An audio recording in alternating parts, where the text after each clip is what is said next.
Satyabhama Institute of Science and Technology, Chennai. Satyabhama Institute of Science and Technology, Chennai. திமுக காங்கிரஸ் தேர்தல் அறிக்கை hero என்றும் பாஜக தேர்தல் அறிக்கை நாட்டுக்கும் நாட்டு மக்களுக்கும் வில்லன் எனவும் முதலமைச்சர் மு.க.ஸ்டாலின் தெரிவித்துள்ளார். ஹோட்டலில் சாப்பிட ஜிஎஸ்டி போடுபவர்கள் விரைவில் செல்ஃபி எடுக்கவும் ஜிஎஸ்டி போடுவார்கள் என்றும் மத்திய அரசை சாடியிருக்கிறார். சென்னை மாதவரத்தில் திருவள்ளூர் தொகுதி காங்கிரஸ் வேட்பாளர் சசிகாந்த் செந்தில் மற்றும் வடசென்னை தொகுதி திமுக வேட்பாளர் கலாநிதி வீராசாமி ஆகியோரை ஆதரித்து முதலமைச்சர் மு.க.ஸ்டாலின் பரப்புரை மேற்கொண்டார்.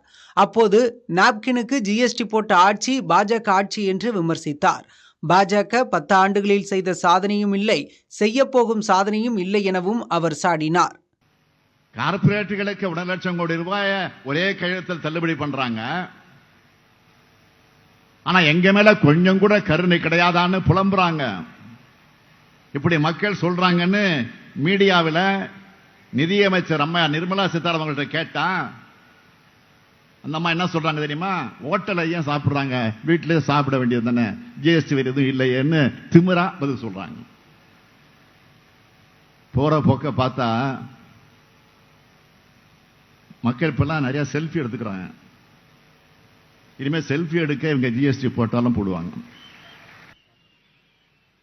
ஏழைகளின் கண்ணீரை துடைத்து அவர்களின் முகங்களில் சிரிப்பை வரவழைப்பதுதான் தமக்கு ஊக்கமாக இருப்பதாக குறிப்பிட்ட முதலமைச்சர் மகளிர் உரிமை திட்டத்தால் கிராமங்களில் பணப்புழக்கம் அதிகரித்துள்ளதாகவும் கூறினார்.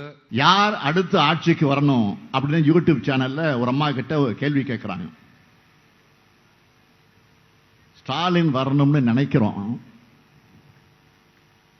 வேலைக்கு போனாலும் போகலனாலும் பெத்த பையன் கொடுக்கலனாலும் ஸ்டாலின் எங்களுக்கு மகனாட்டம் 1000 ரூபாய் கொடுக்கிறாரு.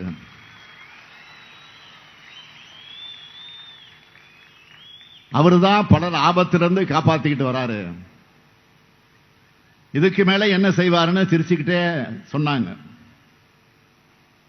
இப்படி ஏழைகளின் கண்ணீரை துடைச்சு அவங்களோட முகங்கள சிரிப்பை வரவேற்கிறது தான் இந்த முத்துவேல் கருணாநிதி ஸ்டாலினுடைய ஊக்கமாக நான் எடுத்துக்கிறேன். 10 ஆண்டுகளாக அதிமுகவை பாஜகவுக்கு அடகு வைத்தவர் எடப்பாடி பழனிசாமி என்றும், வேளாண் சட்டங்களை ஆதரித்ததுடன் விவசாயிகளை கொச்சைப்படுத்தி பேசியவர் எனவும் தேர்தல் பரப்புரையில் முதலமைச்சர் மு.க.ஸ்டாலின் குற்றம் சாட்டினார். Satyabhama Institute of Science and Technology, Chennai. Satyabhama Institute of Science and Technology, Chennai.